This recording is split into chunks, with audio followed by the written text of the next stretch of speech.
Hey everybody, are you interested in looking at the distilling process and pairing that with key business knowledge such as finance, marketing, and operations? Then you should check out the online Distilled Spirits Business Certificate from the University of Louisville. It's an online program and can be completed in as little as 15 weeks. It's taught by both U of L business faculty and corporate fellows, so you're getting real experience from real experts at the most renowned distilleries, companies, and startups in the distilling industry. And all that's required is a bachelor's degree. Go to business.louisville.edu/online spirits. I come home from being out of town, and then, my 30th anniversary of Booker's is like down to here. It's like, you just drink straight from the bottle. It's like, no, I've been making whiskey sours with it. And I'm like, oh, yeah, been there.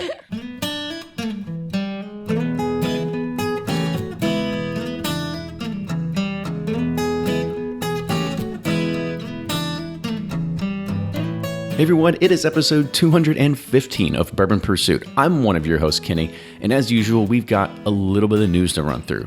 For anyone that has been paying attention to the bourbon scene and social media for the past 2 years, you may have been seeing some turmoil within the Bulleit family. Tom Bulleit's daughter, Hollis B. Worth, has made numerous public claims about her father being homophobic, and it led to her separation with Diageo, where she felt she wasn't being compensated properly for helping build the brand. This week, the Herald Leader at Kentucky.com broke the news that Tom Bulleit has now taken a step back as the face of the company and will not be representing the brand after new claims have emerged of sexual abuse and pedophilia by his daughter Hollis. On August 13th, Hollis told her story on HollisBofficial.com that her father has been protected from Diageo for these crimes. A spokesperson for Diageo said the company took Worth's claims about her father very seriously and began an internal investigation after receiving a letter stating all this from her attorney. Diageo found no indication that anyone at Diageo has been made previously aware of such claims, according to a spokesperson for the company. In an interview, Tom Bulleit said the accusations are terrible, they're false, and they need to be addressed, and they are. JustDrinks.com has reported a resolution was reached at the start of 2018, which saw Worth receive a payment of around $1.2 million, corresponding to the amount Diageo says she would have received had her contract been renewed, equal to the 5-year deal as well as unpaid overtime. You can read more about this story from the Herald Leader and JustDrinks.com with the link in our show notes. Castle & Key Distillery has discharged an unknown quantity of untreated wastewater last Thursday, August 15th, into Glens Creek, killing an unknown number of fish. And this was all reported by state environmental officials. Castle & Key told the investigators that its water treatment system had failed, sending untreated, oxygen-depleting waste directly into the creek. The discharge was stopped around 4 o'clock p.m., about 2 hours after the state officials received a report. Lab results are pending on the affected creek water. Potential penalties could reach $25,000 per violation per day, but the state won't decide a penalty until the case can actually meet with the company and determine more about what happened. Castle & Key confirmed the incident in a statement that they had issued. So those are kind of grim, but let's kind of switch it up a little bit and talk about something positive, because this week's we selected not 1, but 2 barrels at Willett Distillery that will be bottled as Willett Family Estate. And this is just on the heels of last week's announcement saying that we have 2 barrels that will be bottled as Pursuit Series. It was another hot Kentucky day, reaching around 96 degrees, but we powered through to select 1 bourbon and 1 rye. Central Kentucky Tours was our ride and took us from Louisville to the Willett campus. The group asked to start off slow and build up during our tasting, so we tried 2 107 proof entry high corn mash bills. And this was a little bit light in body, the first one, so Drew tapped into a second barrel that was on the other side of the warehouse that had a lot more of the oak influence because it sat where the sun was just beating down on it. We then headed over to another floor to try the wheated mash bill, and the third barrel was something special because it didn't have a sweet taste that you would expect. Instead, it was kind of spicy. Come to find out, that barrel used 25% of a rye backset to its sour mash process. We were unsure if we were able to find another barrel as unique as that, but we pressed on. We headed out to the 5th floor where it was easily 110 degrees. We got a pour of the OG mash bill and then headed back down to the 4th floor to cool off. This bourbon just had the depth and the punch that you would expect from a Willett Family Estate. 125 barrel proof entry just gave way to loads of flavors and oak tannins. It was a crowd favorite. After that was selected, we move on to the ryes, where we came away with a fantastic one after only trying 3. It was a high rye mash bill and will be 7 years old when bottled. And these will all be available to our Patreon community here in just a few months. Thank you to Willett Distillery and Drew for hosting us. Thank you to Central Kentucky Tours for hauling us around. And big thanks to Keg and Bottle for making this barrel selection available to us. Learn more about Central Kentucky Tours and Keg and Bottle with the links in our show notes. Today's podcast is all about the cocktail. For myself, I love cocktails, especially when I go out to dinner, because being an affluent bourbon drinker, you know what it costs for some basic bourbons on that back wall.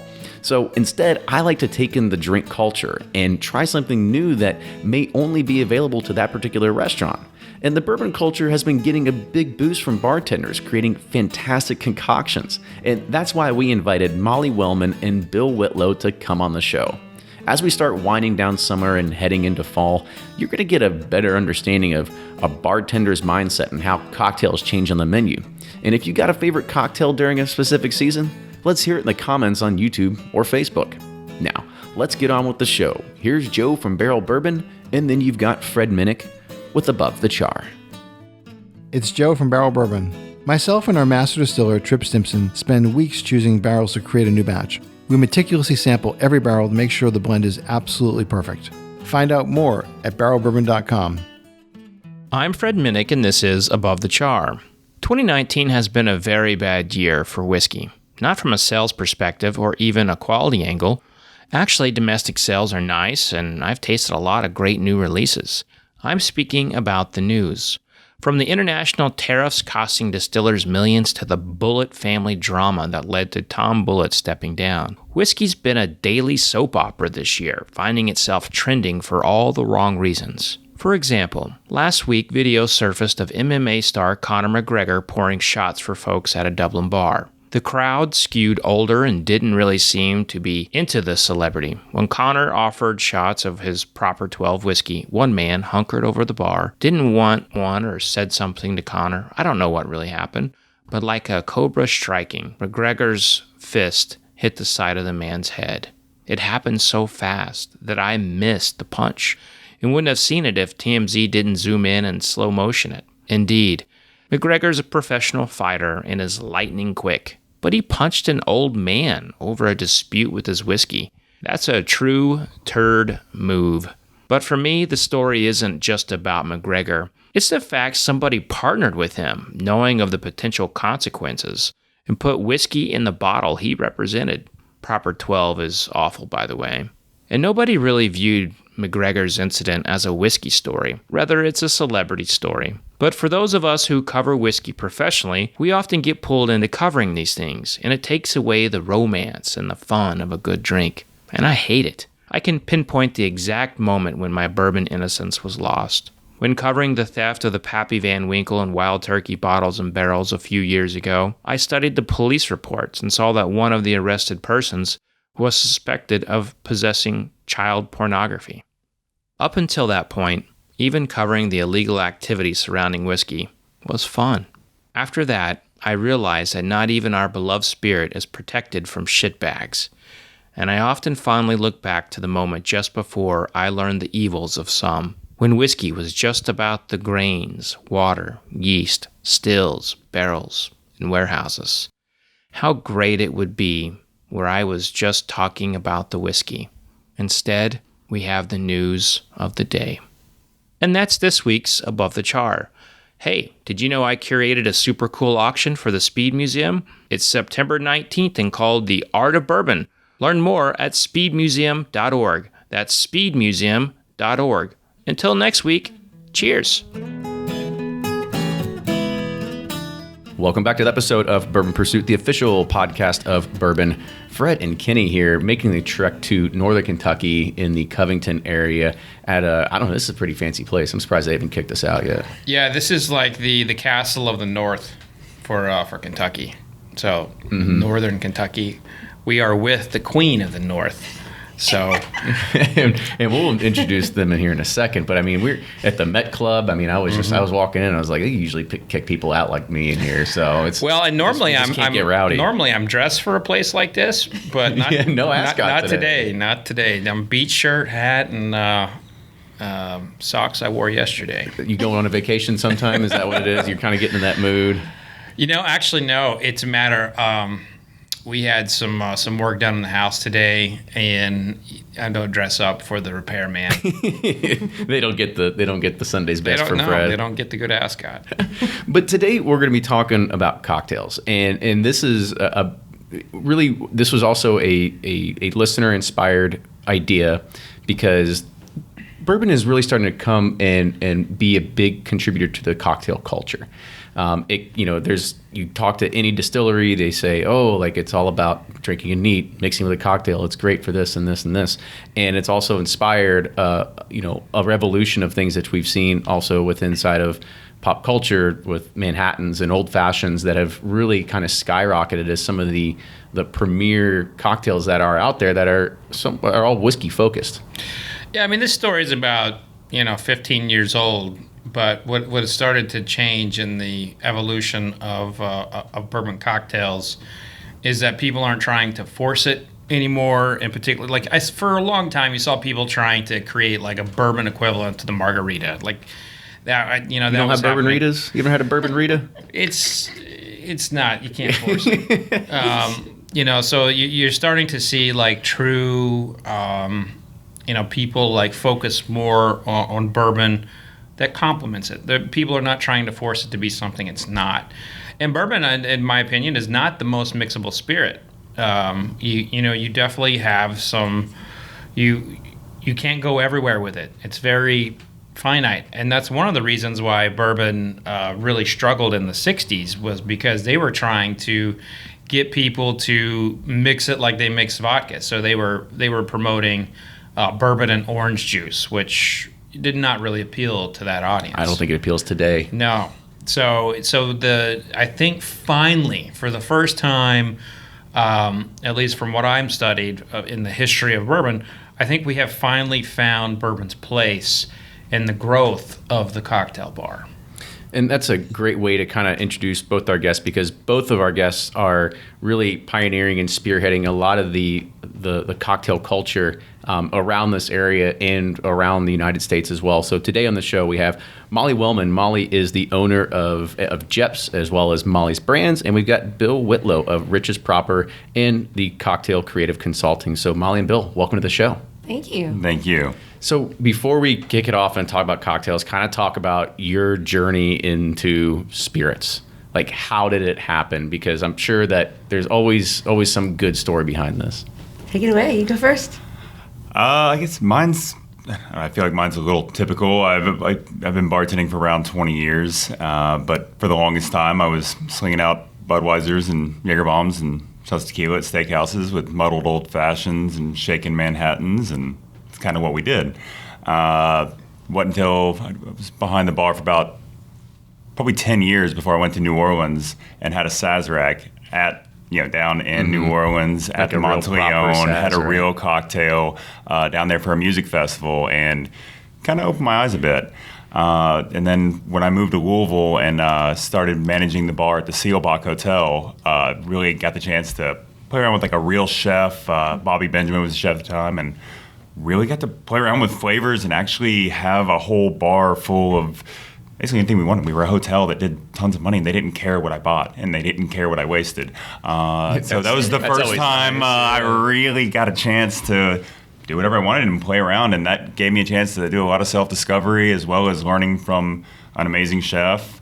Then when I went over and started managing over at Doc Crow's in Louisville, worked with a lady named Jackie from Old Forester, Jackie Zykan. And Never heard of her. She taught me a lot about technique, because I didn't teach myself that. And she taught me really how to stir, how to shake, proper dilution, things like that. And then when I went on with a company called Goodfellas Pizzeria for a number of years, they kind of gave me complete autonomy, let me kind of just run with it. And we were able to set up some really cool things there, and just have a lot of fun with a lot of cocktails and expand past just the bourbon that they're known for, but also play around in all kinds of different realms. And now here we're in our own restaurant, me and my wife, and play around and have more fun. Well, that's awesome. So was there, I know you'd mentioned your time down on Bourbon Street. We all love New Orleans, maybe for different reasons than just the cocktails. But depends on the mood. It's a party city. But was there a pivotal moment when you started seeing like bourbon become a key staple behind the bar? Yeah, it was before New Orleans. When I started bartending, we were a pretty high volume restaurant, a nicer restaurant in town in Lexington, and we had 4 bourbons behind the bar. Mm-hmm. And then I remember when I was at another steakhouse within the same company, we had like 10 bourbons behind the bar. That was like 2003. And then like a year or two later, we expanded to like 20 bourbons behind the bar, and we got this thing called Lot B, and I couldn't understand why, when we sold out of it, that we weren't allowed to get any more. I was just like, something matter, just order more. We just need more of it. People are drinking of it. Order it. It was kind of an awakening as I saw that growth, and then it grew exponentially from there. Absolutely. Molly, let's hear your coming of age tale here. Yeah, no, it's funny. I worked in high-end retail forever. I lived in San Francisco, and then I got into the service industry. I got kind of thrown behind the bar. And the only thing I knew how to make was a Manhattan, because I drank them all the time because I was in high-end retail, and that's the only thing that saved me. Anyway, when I got thrown in, I was like, just push the Manhattans. It's the only thing I know how to make. But I grew. I learned how to make different drinks and stuff. Not to the craft and classic cocktails that I'm known for now, but when I moved back to Cincinnati in like 10 years ago, I started this place called Chalk, right over there. And they're like, we need somebody who can do craft and classic cocktails. I'm like, oh, I could totally do that. I had no idea. But I went home, Googled it, and I fell down the rabbit hole, and that was it. I loved every bit of it. I studied, I read every old cocktail book I could get my hands on. I love the thing that every single drink seemed to have a story, and I loved that I could, learn history through cocktails. I just loved it. So I've never looked back. So it's been 11 years now that I've been doing craft and classic cocktails, and I love studying them still. I love writing about them. I love still entertaining people behind the bar. They get a drink, they get a story with it. It's like my favorite thing. What kind of stuff can you study with a cocktail? I mean, you said that you study. I mean, like what kind of? I mean, is it like a history based? Is it just kind of knowing the origins of it? Like, what kind of talk about that a little bit? Kind of the origins. It's almost like a treasure hunt. So I find I look through old cocktail books from over 100 years ago. I love to read the first part of them. There's something about like how bartenders really took this job so seriously. It was such a every aspect of the job is like laid out in the first, books. The technique, the first part, part of the cocktail books, the techniques, the glassware, the ingredients that were used. It's fascinating. It really is. It's the same but different than it is now. And then going through some of the cocktails, some of them are real boring, and you're like, well, that's exactly the same as this one, except the measurements are a little different. But then you come upon one, and you're like, oh, that sounds so interesting. Why would I think about that, And then I want to know everything about it, or it has a weird name. I'm like, well, why did they call it this? I want to know. So then I start digging, and I start looking through. It's amazing, like all these different resources you can find the stories where this cocktail came from, or kind of get an idea of where in history and why they were drinking this certain cocktail. Does that make sense? Yeah. One story that we had a fun conversation about one time was the Ricky. Yeah. And like how the Ricky came to be. Oh no. Yeah. This reminds. You ever seen the movie Get Him to the Greek? No. Yes. Yes. What's a Jeffrey? Yeah. Hopefully it's not going down that Slight path. difference. So share with the audience. This is an example of like how cool like cocktail history can be. Molly, Yeah. share with us the story of the Gin Rickies and the Rickies. So the Gin Ricky is a really interesting one. There was a guy named Joe Ricky. He was a veteran of the Civil War, and he was in Washington, Washington, D.C., and he would go and he would drink every night at this bar called Shoemaker's, which isn't around anymore. But he had this idea, he had this idea of being healthy, and he felt that sugar and sweet things would affect his blood and make him sick. So he didn't like anything sweet. So the original Ricky was not made with gin. It was actually made with rye and lime juice. You squeeze a half a lime in a glass, drop in the rind, and then fill it with rye. It's kind of really disgusting with the rye because it's really acidy. And then eventually it turned to gin, which is a lot better. Ice and then soda water on top, and that's the Gin Ricky. And it has no sugar in it whatsoever. Now, the Gin Ricky, there's different kinds of gin. So the Gin Ricky would usually always be made with an Old Tom gin, which was a sweetened gin, which is weird because he thought that's sugar, but I guess that didn't count with the Old Tom gin. But yeah, that's the Ricky, pretty much in a nutshell. Mm-hmm. But the story there is a bartender, was very focused on his health, and that he creates an entire style of cocktails. Mm-hmm. And by the way, where he's his bar, he's probably influencing a lot of very important people for the time in D.C. So yeah, he actually wasn't a bartender. He was the lobbyist, and he got the bartender at Shoemaker's to make this for him. So but still to this day, people in Washington D.C. drink Gin Rickies. It's like the best summer drink in Washington D.C. We're already kind of story. And we're already kind of leading on to what we were talking about. Is like this is cocktails for the right occasion, and so you're talking about the summertime and having a Gin Ricky, and let's kind of hit some of those different seasons of the year. So you already started off with summer. I think it's probably prudent we kind of just start there. So we got Gin Ricky. What other kind of cocktails are going to be good for we'll say a back porch drinking kind of an afternoon? How about that? You want to go? I'm pretty simple when it comes to summer cocktails. I love egg white cocktails. Yeah? You're speaking my wife's language sweet. there. Yeah, I'm trash. I love sweet cocktails. I love desserts. I love sweet wines. I'm not your normal, so I love sweet egg white cocktails. Gin sours, whiskey sours. Yeah. Yep. I love fizzes, things like that, and then just, of course, whatever other bartenders kind of come up with, like pisco sours are actually one of my absolute favorite things in the world. Take one of your favorites right there and kind of talk about some of the ingredients, because I know a lot of our listeners are probably they're curious. They hear the pisco sour, they hear some of these things with the egg whites, but they kind of want to know like what really entails into this that really like a craftsman such as you all could actually create. Like a pisco sour, it's a classic from Peru, Chile, South America. It simply uses simple syrup, lime juice, egg white, and pisco. Right now on our cocktail menu, we changed it up just a little bit by throwing in a little bit of the Mexican soda, the Jarritos, the guava, and then throwing some rum barrel aged tobacco and leather bitters on top. And it changes the whole aspect. It makes it slightly sweeter. We actually throw a little Aperol in there as well to counterbalance some of the sweetness. You going to put any CBD oil in there anytime? I'll be honest. There's kind of a hippie music festival coming up in like a month. I know this is kind of times, but we're thinking about making some CBD cocktails for going into that that hippie festival. Just why not? I haven't tried it before, and I know it's a pretty upcoming thing. They were everywhere in Las Vegas when I went there. And I'm sure Vegas. CBD, they had like balloons filled with CBD air. It was just nuts. So I was like, what the world? I didn't even know you could do that. I didn't either. It was crazy. I actually had to call the ABC office and make sure we were allowed to do that. No. And they were like, yeah, we don't have anything against it yet. Yeah. they emphasized yet. Mm-hmm. I could totally see you as a Clover Club guy. No, I dig a good Clover Club. Yeah. I put that on the menu before. Just people didn't order so much of them when I did All right, it. hold on. You're not speaking our language. I know. What's a Clover Can I Club tell here? the Clover Club? You go for it. I love the Clover Club. We just had it on my menu. There you go.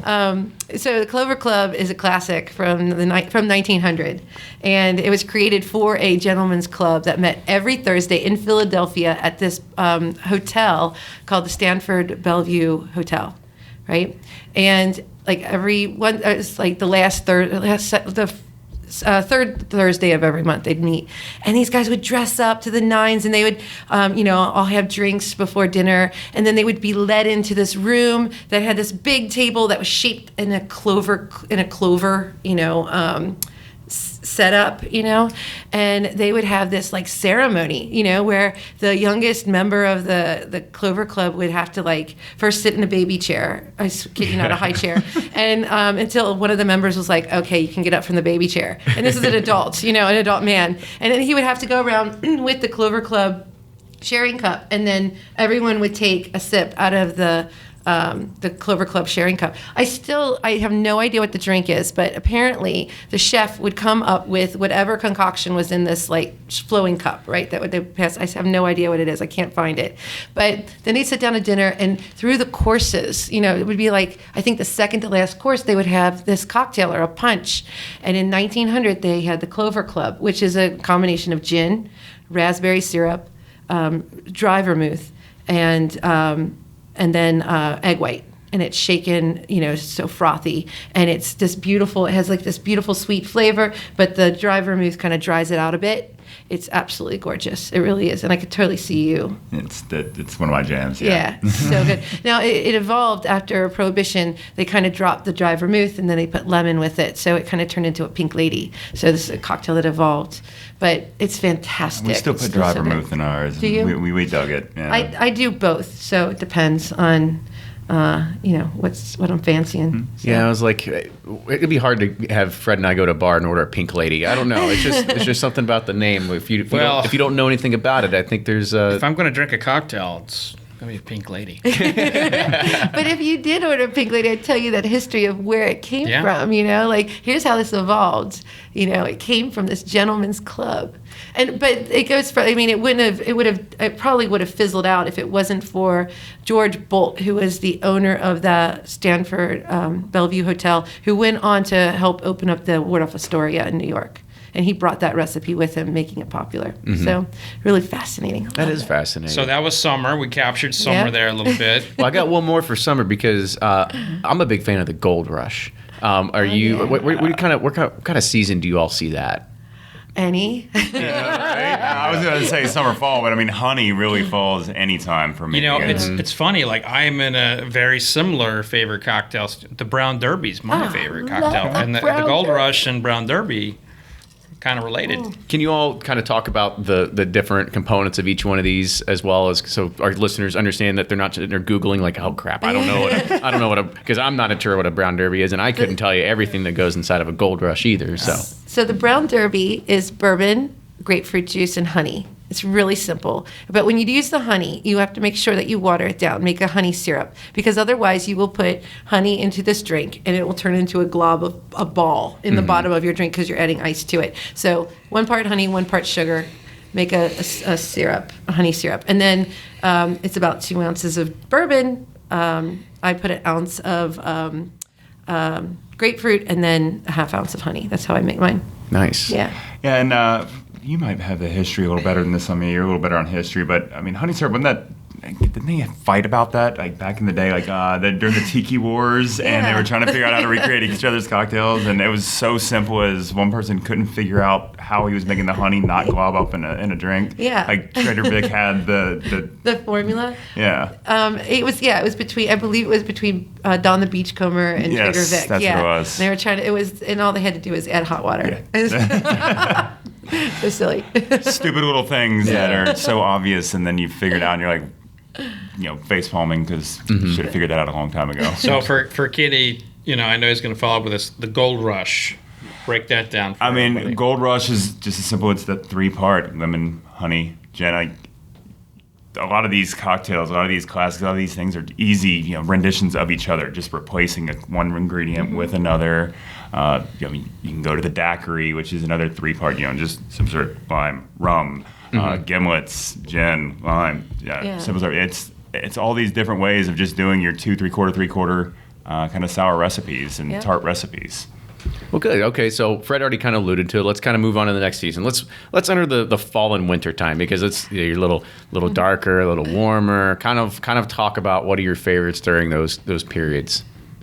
Well, for fall, everything bourbon, I think, and dark rums. I think it's so beautiful. I was going to say rum cocktails is also what I get into at that time. Something warm and cozy. I mean, I get into the warm. I know it's more winter. I think I get really excited in the fall when that first cool breeze starts to come and that first leaf falls. I want to start making toddies all over the place. I mean, already. I do. Hot apple cider is also. Yeah, I know that's up your alley too, and that's kind of grabs my jam. We in get the fall season. Local cider and put it heat it up, and then we add whatever liquor. Usually it's bourbon or rum. To the cider, and it's everybody's favorite. It's awesome. So yeah. And then people really start grabbing on heavy bitters cocktails, more so even in the fall than in the winter. Because I think in the winter they're used to it getting cold at that point. You just want stirred boozy bourbon cocktails. But I can do a lot of crazy bitters cocktails in the fall. Just turning. Things I have one I do with bourbon and apple and ginger beer, but then a ton of barrel-aged bitters, and it almost tastes like an apple cider, and you'll just kind of get into those really, but not herby cocktails. Herby. I don't like those cocktails. The whole Amaro thing. It's not my jam. I have a lot of bartenders who are love Amaros. Amaros are Italian bitter spirits, pretty much. In the right way. In the right way, yeah. I hate shooting it. Shoot me. I probably will get shot for being a bartender who's not a big fan of Fernet. High five, brother. Yeah, I can't stand Fernet. I'll drink it if you buy it for me. It's not like Rumpel that I'll just throw away, but you'll never ever see me order a shot of Fernet, and that's what every bartender out there. And Kenny, just so you know, this is an industry thing. You go out with a bunch of bartenders, somebody inevitably gets a round of Fernet. I think it's someone, Fernet has, putting little envelopes all over the country to bartenders to lead this or something. But it's who in their right mind would order it? It kind of reminds me of I saw a picture the other day on the internet that said there's a secret society of people living among us that are still keeping Long John Silver's in business. Yeah, that's true. So it's so this is probably that same analogy. That's so true. That place is gross. Yeah. It gives me the shivers just thinking about it.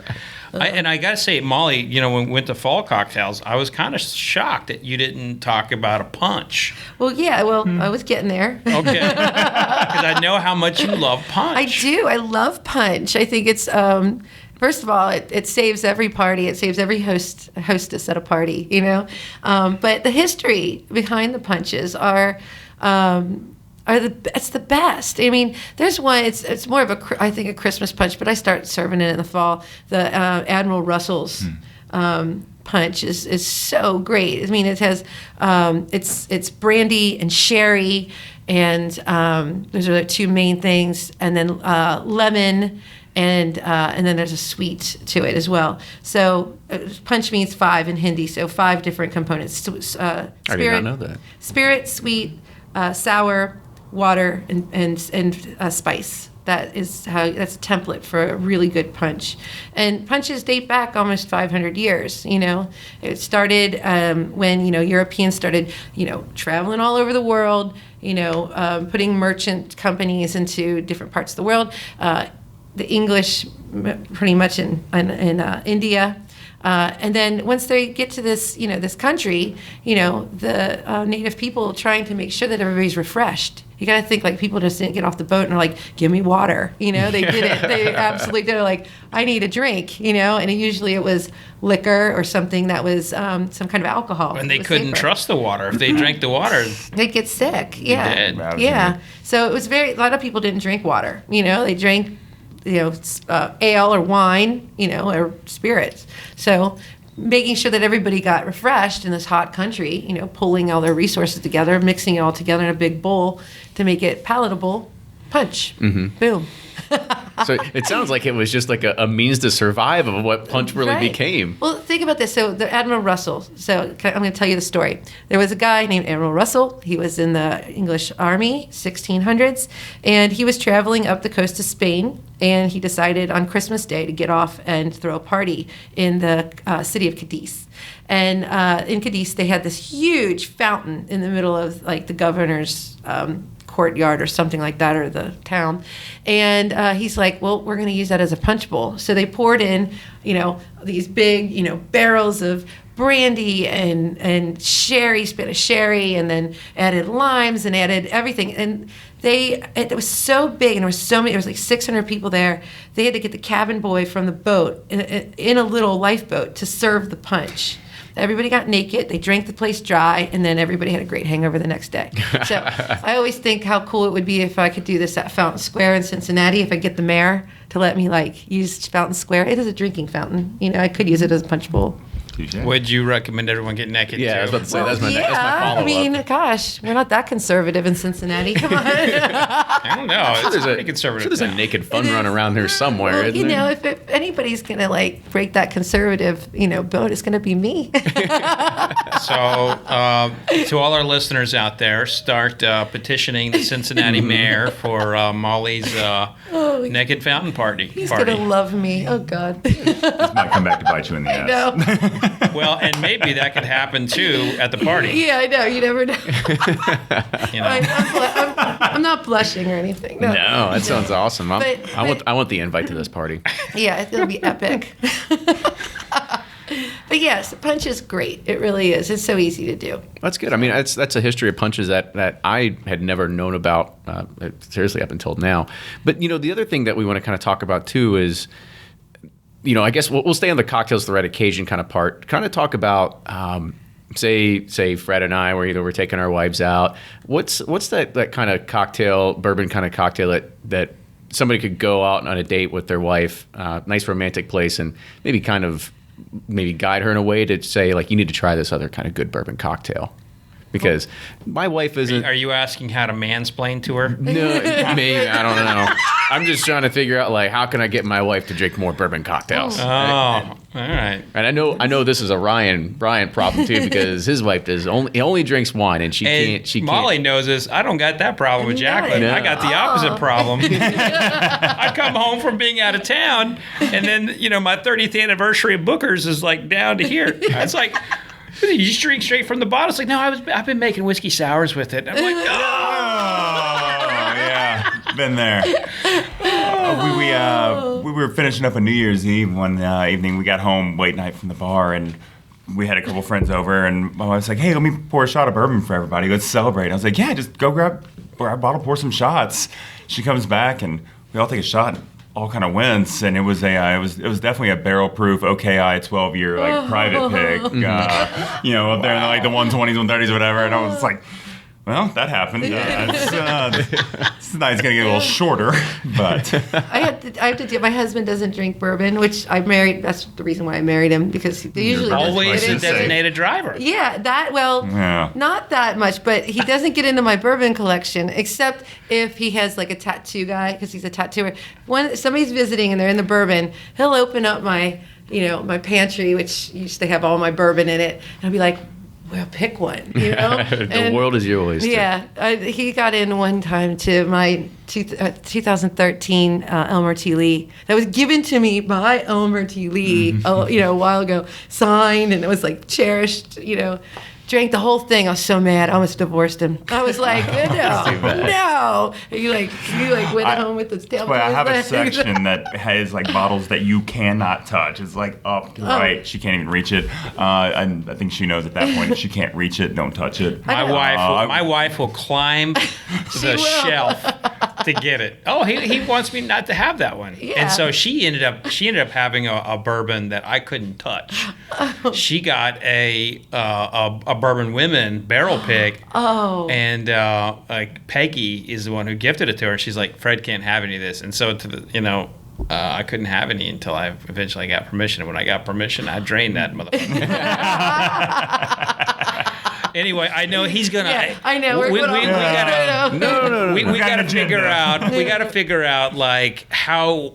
I think what Kenny's looking for. I'm thinking the gateway. Is what is a gateway cocktail to get people into bourbon? I know. It's a Seelbach. I know it's whatever cocktail, A few of those. Yeah, I mean, it works. It works. The Seelbach cocktail is a champagne cocktail, and it had a story that a lot of people thought was true. And then we found out it wasn't true. I worked I was the bar manager at the Seelbach before the huge Wall Street Journal article that kind of threw out the old historic story of the cocktail, and it hurt me a ton because I had used it even after I left the Seelbach to introduce people to bourbon. And I've still got people that come see me to drink the Seelbach cocktail. Yeah. I had a couple who came in for their anniversary the other night, and they've been drinking them from me for years, and it just hurt my soul when I found out Adam Seeger was just like fraudulent on the whole thing. I was like, oh my God.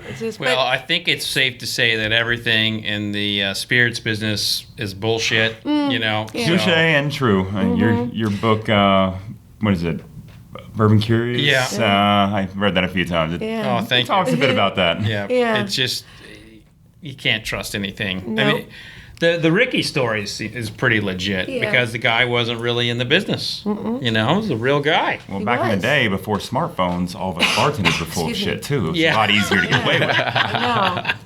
I know. I could throw anything at you. It was fantastic. But a great story is a great story, and it does create an experience, no matter if it's true or not. So they say, don't let the truth get in the way of a good story. That's right, exactly. So tell us about the Seelbach. What's the best bourbon to use there? What's the best champagne?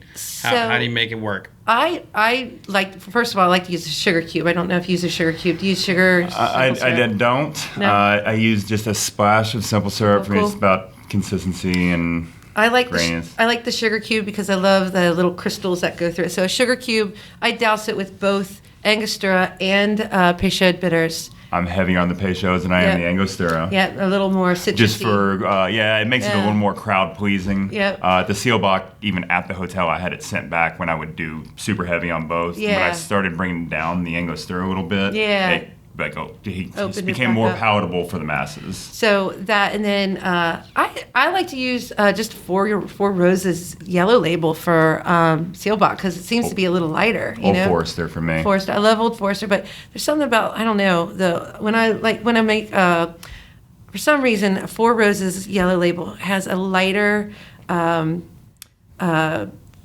something about it for these lighter cocktails. I use that in another one of my cocktails. It's one of the most popular on our menu. Yeah. I actually like the Old Forester because the little bit of spice it has. Yep, I can see that. To go against the champagne and a little bit of sweetness in there. Yeah.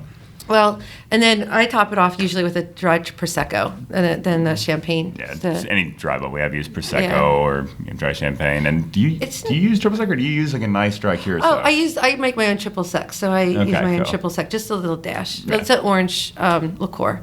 So that brings it all together. And there's something about this. So you still can taste the bourbon, but it's not overpowering because it's lightened up with the champagne.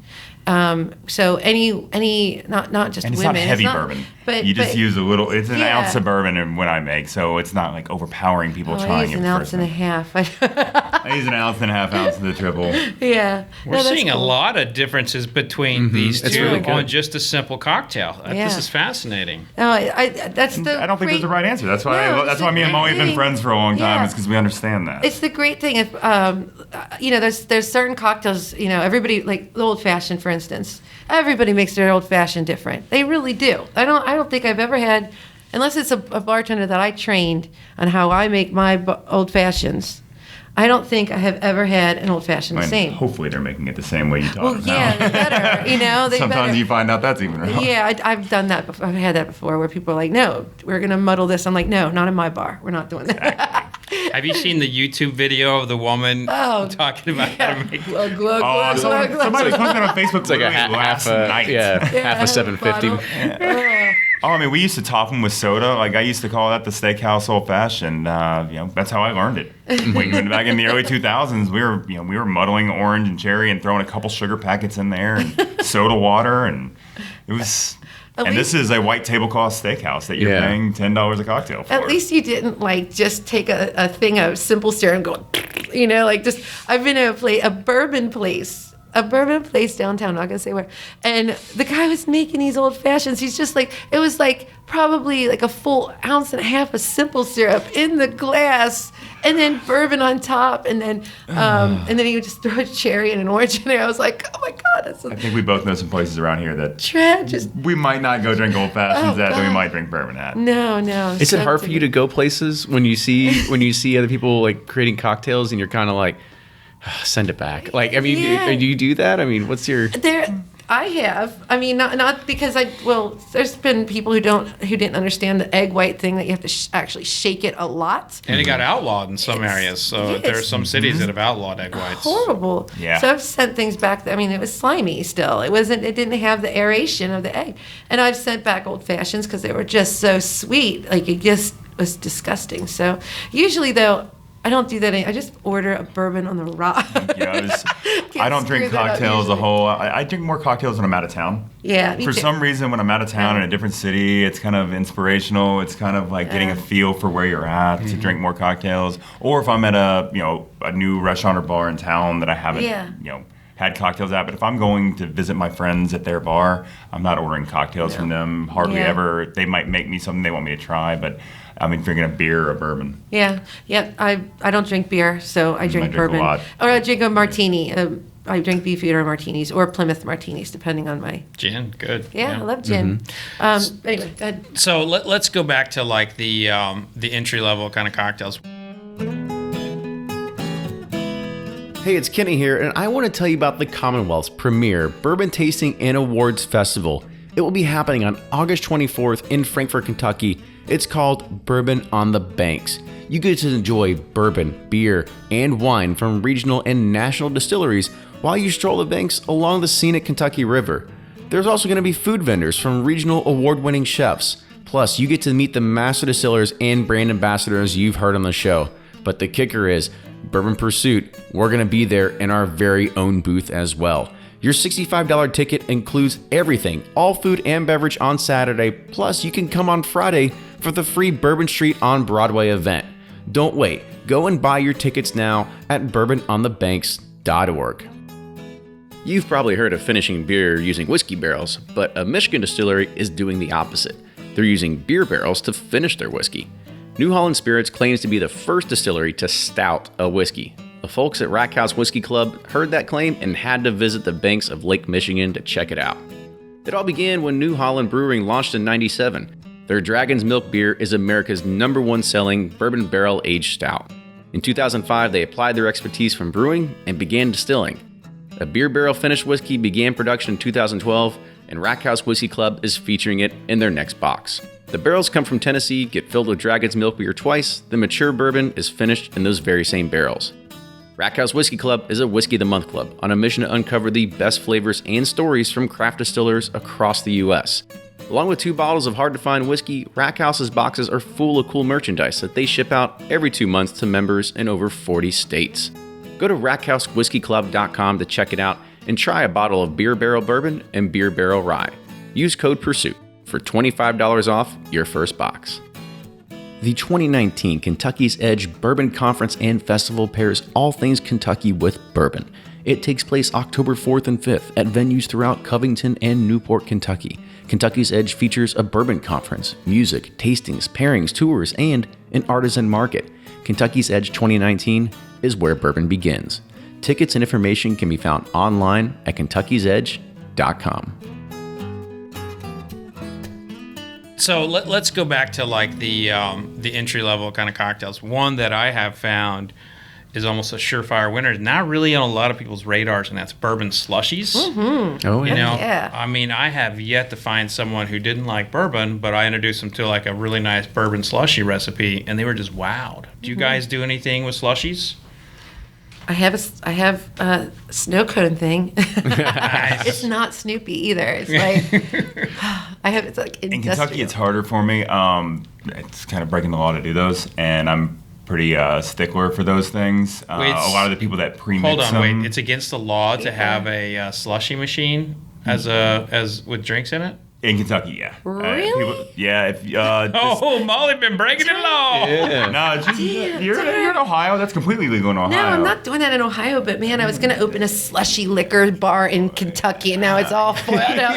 Right now, as if it stands right now in Kentucky, and I had to check this recently because we wanted to do slushies. spirit has to be served from its original container, unless being consumed immediately. So by their iteration in Kentucky, if it sits in a mixture less than 24 hours, then you can serve it out of a machine or a premix or things like that. If it sits over 24 hours, it's no longer legal. So, Do you know rock and rye? so no barrel aged. Oh, wow. When I was at my old Goodfellas, we got rid of our house-made limoncello. We got rid of our barrel-aged cocktails, all because there were a couple people that got hit by the ABC on that. Eric Gregory, if you're listening to this, got put this on the Kentucky Distillers Association's agenda. I don't mean to throw it out there. Sorry, we saw it happen to Hillbilly or not Hillbilly Tea. Was it Hillbilly Tea up in Hillbilly Louisville? Tea? Yeah. He got hit hard on that, and it shut him down. Wow, I did not know that. Yeah, neither did I. All right. I watched a restaurant go down in flames because of something simple like that, and I'm not going to risk the entire business doing that. We got a few emails to send after this one to some friends, don't Oh, we? shit. Wow. I had no idea. But I mean, you just, Rosé, things like that, it's okay. Like malt beverages, wine, like that's not a high proof spirit. Yeah. You can do like low proof things like that. Slushy vermouth cocktails. well, you said you actually brought something up that I always love going places, and I've had good ones and I've had bad ones at barrel aged cocktails. Kind of like talk about your. Oh, we got a yes and a no over here. I don't like All right, it go. I know. It's crazy. That barrel aged Lucien Gaudin we did right across the street. I love that one. So I love to use, aged products to make a fresh cocktail. I don't think it doesn't taste fresh when it comes out of if you make a cocktail, you make an Negroni or a Manhattan and you put it into a barrel. Bleh, I hate that. I mean, it kind of rounded out the rough edges. You had to do it correctly. Like we would do 2 barrels. We took one barrel was our serving barrel, and we put paraffin wax on the inside, so it's no longer reactive. Because people will keep it in a fresh barrel where it becomes over-aged and then tannic and awful. then rough on your palate. If you get it to the right point and then change it over to a non-reactive barrel, that's where I think you keep it. So you would age yours to a certain time? We'd age it to what we thought was right, and every time you use the barrel, it changes a little differently, and it tastes a little different. So you're tasting it every couple days after like a week or so, and then you bottle it, cap it, and then you have your serving your serving barrel that we paraffin wax, and you would fill that up and serve it from there. No. Oh, there we go. A lot of work, but I love seeing fights break out in front of me. No, I don't like them. No. we've had differences of opinion before. That's It doesn't- okay. I doesn't still hurt like anything. him. I'm just not going to drink his barrel aged. I won't be making them anytime soon. So I gotta tell you, I kind of leaned with Molly on my opinion of barrel-aged cocktails. I have found them to be over tannic, way bittery. The essence of the spirit is often lost. And if there is any kind of citrus in it, I swear to God, the acid. Wait, just hold on. goes Somebody put nuts. citrus in a barrel. So you Yes. can't put citrus in a barrel aged No. chocolate. That's just That's you don't But do they've that. done it. I think that's the thing is people think that they can just make a cocktail and throw it into a barrel, anything, and they don't realize there's some oxidation that goes on. It's very unsafe. I think you got to know what you're doing. It's like Molly knows what she's doing when she's making tobacco bitters. I do. But tobacco bitters are a dangerous product to make. Bartenders are playing around with activated charcoal. Yes. They're playing around with things that they don't know fully about, and it's not exactly safe. The nitrogen one, there's been a couple cases of customers burning their throat or having their stomach There was cut a out. huge lawsuit with George Clooney's old brand. They sold Casamigos. They were having a party even after he sold it or whatever, and somebody literally was out of work for 8 months because they destroyed their esophagus on dry ice. So stupid. Wow. Yeah, don't use dry ice at home. No, there's just so many things you shouldn't use. Dum. Well, let's keep the disagreements going here because so this is another one where I think our listeners would be interested to kind of see what is the right bourbon for the right type of cocktail, because you've got your wheated, you've got your high rise, you've got your low rise, you've got your craft that has sort of a more of a grainy flavor to it. So with these four, where did they fit inside of the cocktail? And then there's one other kind, the kind where they're paying you to put it in the cocktail. Yeah, that happens all the time. Seen that a lot. The competitions and things. I guess this will work. Yeah. I'll tell you, I don't know if you agree, but I rarely, and this is going to be a kind of a blatant statement, I rarely find that weeded bourbons go into cocktails for me. Like a smash. Yeah. But not too often do I use a weeded bourbon in cocktails. I don't use a lot of weed. I mean, unless I have to for like makers or something. But, Right. What do you mean, unless I have to? Well, like you said, like if they're paying for it, I've done a lot of makers things, and but I usually will like figure out the cocktail for that. I really will. I mean, makers find to be a little sweeter, so not as complex as a lot of the other bourbons. I love makers. Don't think that I'm like putting it down. I'm just telling you like what I think. But It just gets so lost. you gotta figure out like what to put in it so that it doesn't. I like get makers lost. in a smash. Right. And that's about the only thing I put it in. I love smashes. They're like one of my favorite. Like or a bramble even. Bramble works. I mean, I've made Maker's Mark brambles. All right, y'all got to remember, you got to explain these things. So it's just, Not talking our language here. Fruit, smashed fruit, and then your spirit, and sometimes I put citrus in a bramble, and then top it off with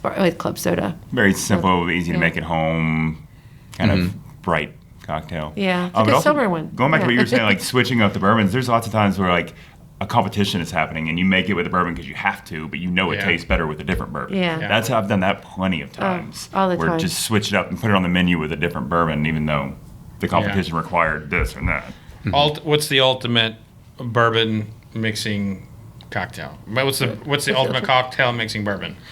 I love Old Forester. That's my jam. You've been to my bar. I use Old Forester a lot. I will say there's a bourbon you're going to hate me for saying this. I'm not a big fan of Woodford Straight, but I love Woodford in a cocktail. Neither am I. Yeah. Oh God, and it makes a great mint julep. I love my Old Forester. Yeah, but I don't like straight, Woodford. it's not my favorite. They're double oaked. A lot of other products, but then, like we said, we both love Old Forester. Yeah, if somebody buys me a Woodford, then I'm going to drink it. yeah. But I'd rather drink Old Forester. The Old Forester signature is my jam. I say Old Forester Signature all the time, and it's not on the label anymore, and Yeah, my bartenders I know, I get still confused. say I'm like, it. go get me a bottle of Old Forester Signature. Yeah. Well, I see What? I noticed both of you all mentioned Four Roses Yellow Label too. Time to update the vernacular there. Yeah, touche. No, I mean, it's like No, I love you using. can tell you've been around the block a little bit with how you reference the brands. I love using. In my well, we use. I use Ancient Agent 10-star if I can get it. If not, Benchmark. We are And then- ancient ages are well. Yeah, not ancient, but And then sometimes Evan Williams, if I can't find those other two. That's how it goes in Ohio, though. So those are great for mixing. If I make an old fashioned, I use Old Grandad 100 or bonded. If I am making a Manhattan, usually it's Old Forester. Or Maker's Mark makes a great old fashioned. Do you have too. the There's a lot Old of Forester people rye in like Ohio yet? those. So what? the Old Forester rye. Yeah, Do you have it's in Ohio? What, yeah. do you have in Ohio now? No, but I wasn't it sure. finally I started using tasted that in good. all my Manhattans. It's so good. so good for the price. I like rye in my Manhattans too, but I think in this area there's something about a bourbon Manhattan. I don't know, maybe it just goes back to that me working in high-end retail and it was always with a bourbon. That's what I always did it with, and I'd kind of gone back to using rye because Yeah. we use it also in black Manhattans, which we serve Yeah. a ton of, and the rye helps cut through that Amaro a bit. So. Have you ever made white Manhattans? Have you ever used unaged whiskey and made a Manhattan? I feel like I probably have at some point, but I can't like. Good. Yeah. Yeah. You say unaged whiskey? Unaged whiskey, yeah. White Dog. White Dog. Really? Yeah, you use especially that, what is it, the OMG, what is it? Out in Utah, what are they? Oh, High West. Yeah, thank Like you. their silver whiskey? Totally blanking. Yeah, they're OMG, if it's still called that. I can't get it in Ohio. This is what I used in Kentucky. But that with orange bitters and then a dry vermouth instead.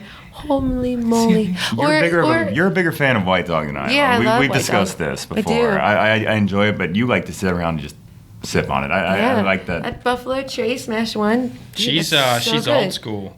Love it. So when we look at bourbon cocktails, we tend to look at it from like it's a price thing. It's usually the $30 and under.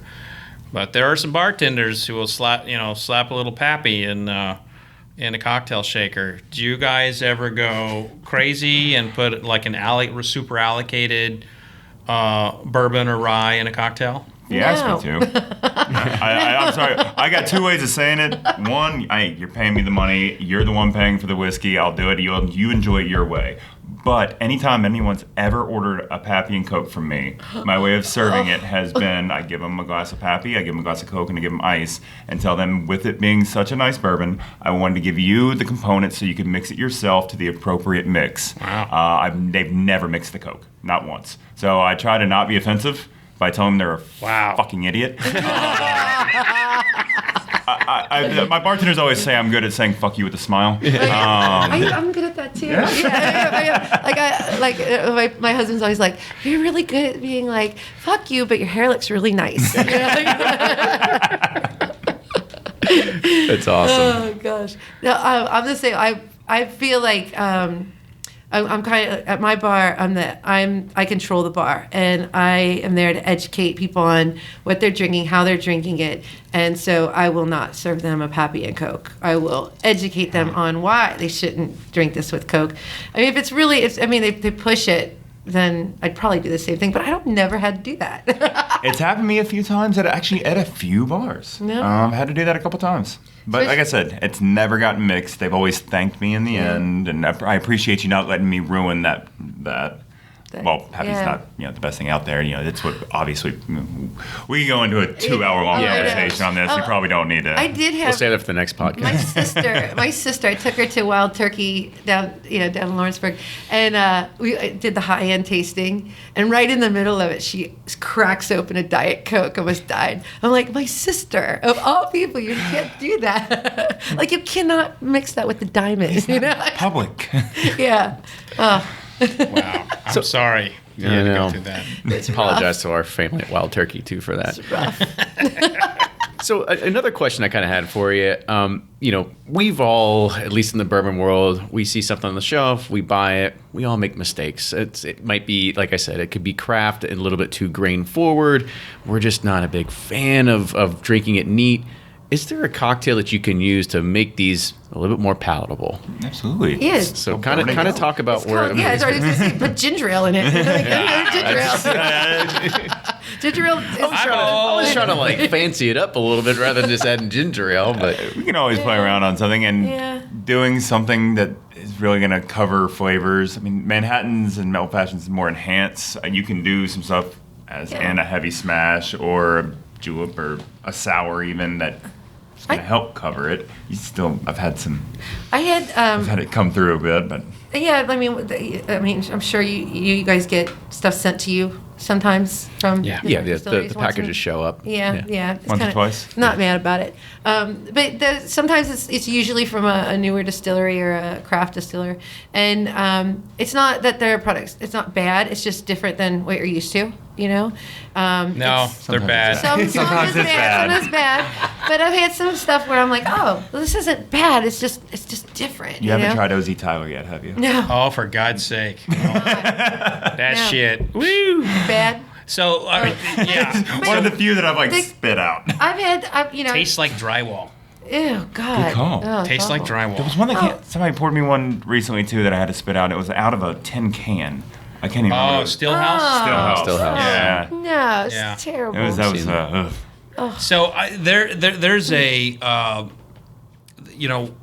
write reviews, I score whiskeys, and people started pointing out, if you really don't like something, you say, would make a great cocktail bourbon. And I did not realize I was doing that. Right? I'll be honest with you, I did not realize I was doing that.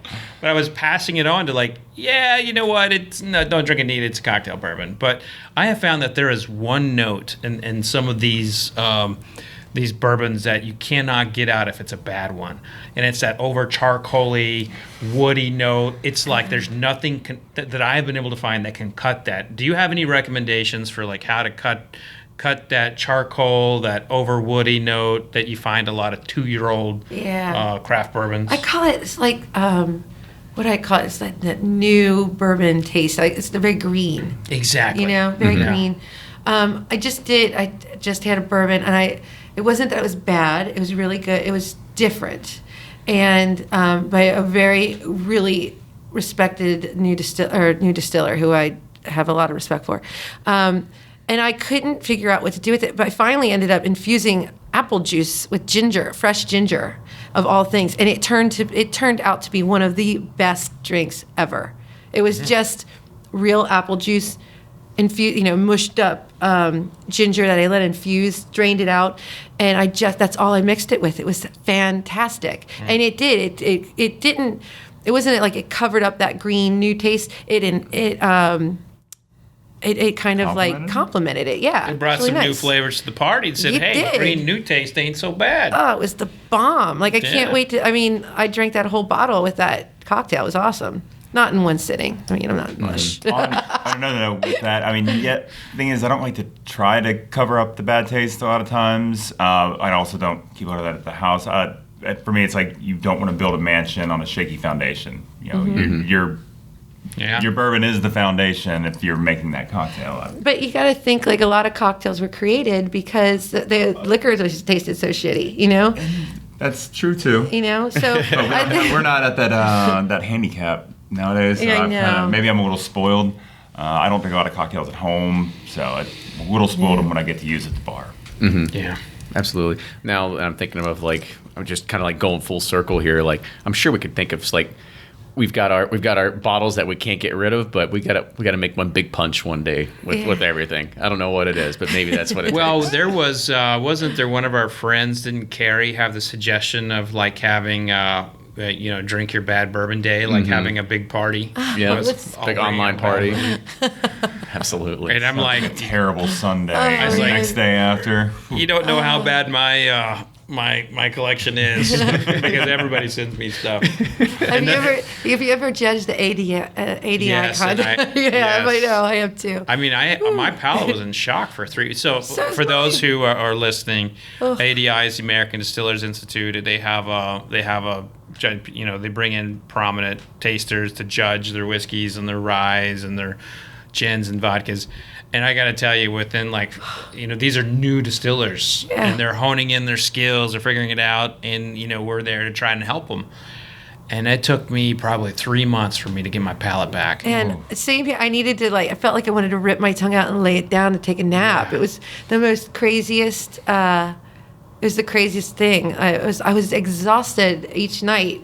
Just from sitting there tasting. And Were you like, do I have to do this again tomorrow? well, it was fine. There was some really good stuff in there, really interesting stuff. I But did WSWA similar, Yeah. and we had to taste some really cool stuff and Yeah. some stuff I have no idea why they were bringing it out. That is one of the reasons why I do like judging San Francisco is that they do get a lot, but they don't necessarily get the turds. Yeah. They try to yeah, get, they weed 'em out. that stuff. And if it's there, it's in a flight with like 15 other good things. Whereas like at ADI, it's like you got turd after turd after turd, one good thing, Yep. turd, and that's not the insult Oh no. at all. It's just the reality of it. Yeah. And the market actually shows you that. People don't necessarily like fresh stuff from a distiller. And that's why someone like New Riff is so fascinating. Yeah. Is they did a because great they're job. hitting the ground like kicking ass. It's so good. I'm a big fan. Yeah. Well, there's the growth of all the distilleries is much faster than the growth of experienced distillers. Yeah. Yeah. I think Larry Eversol's been a big part to New Riff. Yeah, I think getting the right consultant to help you do it, because there's a lot of distillers I think out there that they were brewers. I mean, we seem to see that a lot here in Cincinnati. They were brewers. It doesn't mean they're bad distillers. It just means I think maybe brewing and distilling is just a little different. Yeah, I mean, it's a component. Yeah, right? it is But component, but it's like I mean, We've got distillers taking over places by default. There's a local distillery in town that, well, I'm not going to talk about the person or the brand because I love the brand and the person, but he's been distilling for 6 months. He was doing it part-time behind 2 other guys, and they left, and now he's the master distiller for this big brand with 6 months experience. So there's some default distilling going on that It's tough. you got to learn on your feet. And actually, Kenny's a master distiller. I am. Yeah. So he just started. And I went online, took the certification. I've got my printed out. It's above my desk now. Absolutely. nice. His still's right next to his microwave. Is it like I heat it up via radiation. going online to become a minister? Like you go online to become a distiller. We should probably start that website, by the way. So buying a star. yeah, exactly. So one last question before we wrap this up, because an old fashioned is just a. We didn't even hit winter and spring. I know. Oh, that was a double episode. I mean, listen. We're gonna have to make this a double. Yeah, a double. All right, we'll make it a double. All right, well, okay, is there anything else you want to talk about with? No, it's like if there's anything you want to talk about, like with those particular seasons that we didn't hit on, like some of your favorite cocktails. Because try a real mint julep. Yeah, they're real not mint julep. garbage. If you have them at Churchill, they're garbage. Yes, they have to make them a million at a time. Have a good mint julep. it's a premix. That's how it works. Don't do the premix. Have a good mint julep. They're actually really, a thing. really easy to do. It's really easy to make a good mint julep. It really is. It's about not using the mix. It's about using real sugar, real mint, not bruising the mint. Oh my God, don't bruise your mint. If you're doing it at home for a party, making a mint syrup and making a bowl of mint julep, it can be done. I've served mint And the juleps ice to is hundreds important. of people, The ice and it'd be delicious. The ice is important. Yes, and ice is important. It's the best part, because if you are just crushing it yourself, it's about getting your aggressions out before everybody gets there. That motherfucker! I'm like, God! No, it's really important. So, yeah, good mint julep, I think, is one of the best skills a bartender could have. So, okay, so let's go to, like you brought up not bruising the mint. Yeah. Are you talking about, like, not using the stems in that, just the leaves and not pounding it? Right. Give the listeners an idea of what bruising the mint A little tappy means. tap. So, yeah, just a tap. So, there's veins, little veins in a mint leaf, right? Mm-hmm. You don't want to break those. Don't break Oh, those. wow, okay. You just want to give it a slap, get its essence out. And then Can you do it? Give us an example of a slap in the microphone. just a little slappy slap. Yeah. But if you put it into, I make a simple syrup, and even in the simple syrup, you don't want to overcook it. You want to, make your simple syrup while the heat's still on. Throw a big handful of fresh mint in there for while it's bright green, less than maybe 3 minutes. Then take it out. That's all you need. Take all of that mint out, and then you have the most beautiful simple syrup ever. And when you're making a mint julep, you do not want to muddle the mint. And then when you're making a mojito too, don't freaking muddle the mint. You're making a mojito? No, you don't muddle mint. every- I've ever I had it, so it's tap. been I don't muddled. I don't do a muddle. I don't But break open. If you're any of if you're making a mint julep, all you need to muddle the sugar and the limes, right? Muddle sugar and limes. Then you throw the mint in, then ice. You let the ice do the work. Do the ice. I understand. We differ a little bit. I give a little tap. I find ways to do it. That's wind. Building's about to get taken off. Is that what that is? We're about to fall over. We're on the very top of a very tall building, and it's There's some people a that put storm mint is a brewing. in. There's some people that say you don't even make mint into a mint julep. You just garnish it with the mint after you give it a slap. There's some different, I different slapped the mint, iterations. around the glass and stuff, and then it's a big sprig. And I was making mint juleps at Churchill Downs this year, and the guy who was making them didn't know how to make them, so I took over. Don't blame me. I won best mint julep in Kentucky this year. I know, congratulations. That was a fun one. That's awesome. Congrats. That was a Four Roses. Yeah, Hashtag I was Four a Roses. judge. Oh, yeah. Remember? I was supposed to be a judge on that. I couldn't Oh, do it. the prelims. Yeah, that's right. Yeah. Remember the wall falling? Yeah, There the wall. We were in Cork and Barrel, or no. Cork and, no, it's No, Depths. It was Depths. yeah. And they had a landslide, and we were in this room where half the wall had come in from the landslide, and we were still. It was February or something, and it was freezing, and we're sitting in there waiting for the contestants to come in this freezing room, and the wall kept moving. It was really scary. Grab the bourbon. Let's get out of here. Grab the I bourbon. got lucky. They ran out of time to get to me, so they came to my bar, and I got to make it at the bar for them. We should've Nice. just did it at the So bar. mint julep spring cocktail. Yeah, sorry. Yeah. So, yeah. What's I know, what's it's the like winter the story. cocktail? Well, I love.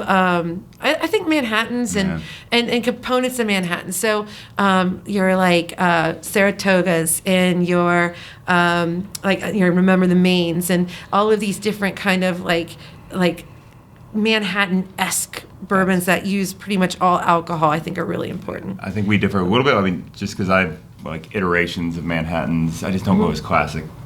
What was that thing of the mains? What was that? Remember the Maine. Okay. Yeah. Do you want to go? Explain or should I? it. You go. Okay. I know. I remember the Titans. Remember That's the about all Maine I is got. one of the best drinks. I'll write about this in Bourbon Plus. It's so good. But Remember the Maine is a cocktail that was created by this guy named Charles H. Baker, all right, in the 1930s. And he actually created this in Cuba of all places. But he used rye whiskey. So Cuba, 1930s, going through like some political upright. The guy tried to put himself back in power. It's also the Depression, and Cuba's not doing so well. So he's in this hotel with all these other journalists, and there's all this rioting going on outside. And he's like, I'm going to make a cocktail, because that's what he did. So he put together rye, cherry herring, sweet vermouth, bitters, and put it into a cocktail glass. And he called it Remember the Maine, because he felt like this is how it had probably been when the Spanish-American War happened and the USS Maine went down in the Bay of Cuba.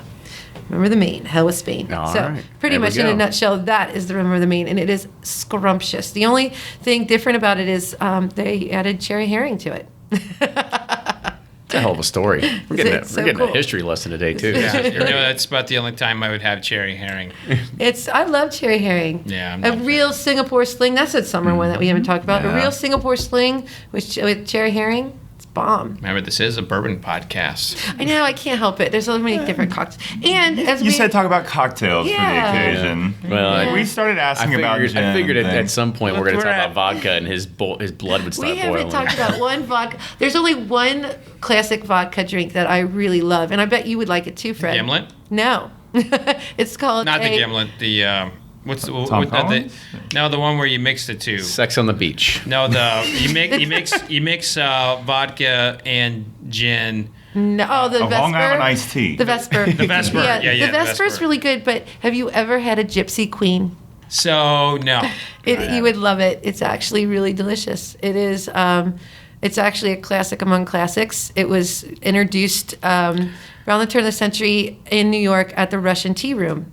Okay, And I mean, I makes know we're sense. going into vodka I know, promo right I know, now. but here's the thing about it is even a bourbon drinker would appreciate this. All it is vodka and Benedictine and a splash of bitters. It's delicious. I do like Benedictine. You would really love this drink. Yeah. It's just lovely. It's just gorgeous. I tell you what, if you made it for me, I would drink it. I will make you one. Yeah. Darn, why don't we have a bar here? I mean, I got one down the street. Let me get my purse. You did a to-go thing with like little miniature bottles that you can always like crack it open. I'll give vodka the one I told you earlier. The only reason I drink vodka anymore is for oyster shooters. Yeah, oyster shoot. That's And we were talking what- we use Wheatley, like Wheatley. There you go. Yeah. Cool. Give them a plug. But as we kind of wrap this up, I also want, because our listeners and our fan base, everybody's a big fan of just old fashions. Yeah. So kind of give your way of making a proper old fashioned, I guess that doesn't involve muddling maraschino cherries. So And try not to get in an argument, you two. No, it's not about arguing. It's just, we could drink different things. I could be like, you like that? Oh, you'll love Bill's. Molly's inspired me on a lot of things, and we've done events together. We've done what do you the call it? Like panel. panels. Yeah, that was panel was awesome. one of the most Yeah. fun things I've done We're in totally a long doing that time. again. I hate competitions. All right, so my old fashioned. Can you mind if I go first? You go for it. So my old fashioned, I'm very particular. Again, I don't like to use simple syrup in an old fashioned unless I'm making a special kind of old fashioned. Because there's old fashioned sugar water bitter spirit. That's an old fashioned, and that's a template. You can use so many different ways. Sky's the limit, right? But my true old fashioned is I use a sugar cube doused with Angostura bitters. If I happen to have those Woodford cherry bitters on hand, then I'll use those because those are the bomb. so good. Oh my God, I love them. The chocolate bitters are So good. Anyway, but Angostura bitters. I use a vegetable peeler and take a zest of orange, and I muddle just the zest, not the orange. We're not making orange juice, just the zest with the sugar and the bitters, and then I use Old Granddad bonded on the rocks. easy enough. Yeah, it's really good. So is there no cherry in yours? No then? cherry. No cherry. Nope. Yeah, mine's not too far off. I take a mixing glass and I add 2 ounces. I use Old Forester 100 proof, Nice. the signature, but Old Granddad is another favorite to put in there. I take the vegetable peeler, grab an orange peel, but I take a torch and I kind of heat up the outside of the peel, and then I zest the peel through the flame, over top of the mixing glass. Some mango syrup bitters, and then I do use simple syrup just for consistency and things, but it's like literally a dribble. It's not even a bar spoon. It's not even a 1/4 of an ounce. It's a dribble of simple syrup.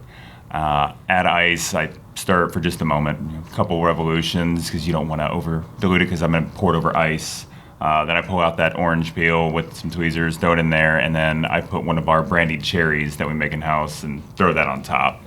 Really nice. No muddling of the cherry or anything, just throw it on top. It's a little dessert. Oh, fantastic. And so now that we're making a double, I've got one more question that just kind of came to my head because you both talked about using 100 proof bourbon. Yeah. Is that the good middle of the road? Because you've got bourbon that's like Booker's at the 125 and you've got the other ones that are around the, the Basils that they're 80 proof. Like, where do you, is there a cocktail to be made on both ends, or is 100 just a good medium?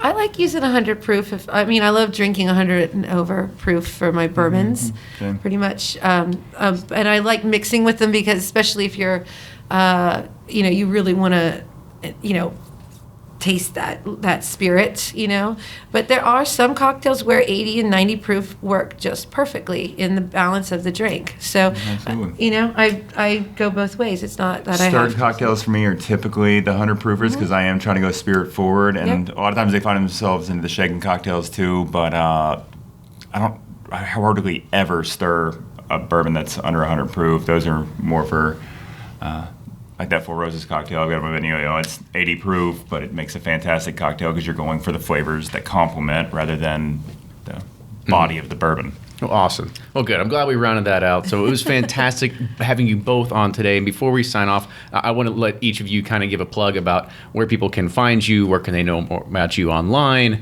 where to find your places, and how to get in contact. So, Molly, I'll let you go ahead and go first. You can find me at Japp's and Over the Rhine. I'm also a contributor to Bourbon Plus magazine. You can find me on Facebook and Instagram. I don't tweet. I don't have time for that. Ain't nobody got time for that. No, I don't have time for tweeting. You can find me at Rich's Proper. It's here in Covington, Kentucky, right outside of Cincinnati at 7th and Madison.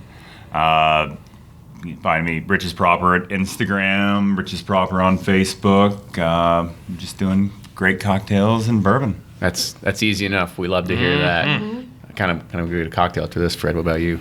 Yeah, and I wanted to say that my favorite, when I do order a cocktail, I get a Knob Creek Manhattan. To me, Knob Creek is the best Manhattan bourbon, and I've tried it in many different ones, but I feel like that particular product was like built for my palate as a Manhattan. That's a good one. I'm a big fan of, actually, we talked about using rye with Manhattans earlier. I like to do that, and usually a bowl at 95.5 is kind of where I like to go sometimes with that. I rediscovered Knob Creek Rye recently, kind of just forgotten about it for a while and then came back to it. It's a hell of a rye. Yeah, they don't really market that at all. No. It's kind of like they put it out there. Knob Creek, that's my cigar bourbon. If I want to smoke a cigar, I usually have Knob Creek. I love their single barrels. Really for their value, Yeah, $40, the single $50 barrel. for the single barrels of good. theirs, and they're rolling out some older barrels. It's hard to get other stuff. The heck with a double. We're making this a triple. Yeah. We can talk for hours We on could. this. This is awesome. I think we're going to have a round two here. And I'd like that. We'll sync it up. Yeah. Absolutely. Definitely. So thank you again for coming on the show today. It was a pleasure having both you here to talk about cocktails and bourbon and gimlets and everything else. I mean, I think our listeners are going to come away a lot more educated because, at least for myself, I love going to a restaurant and ordering a cocktail. I hardly ever order a bourbon neat because we all a lot of us own a lot of the bourbons on the shelf anyway.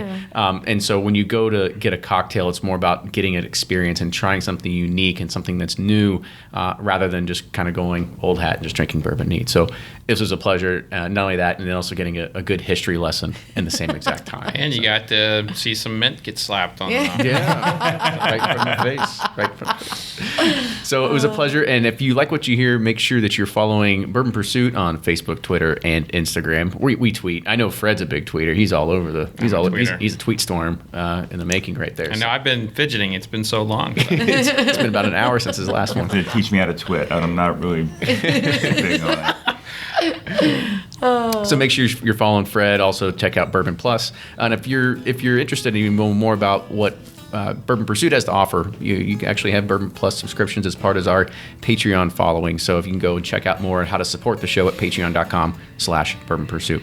So with that, thank you everybody for joining us, and we'll talk to you all next week. Cheers. Thank you. Cheers.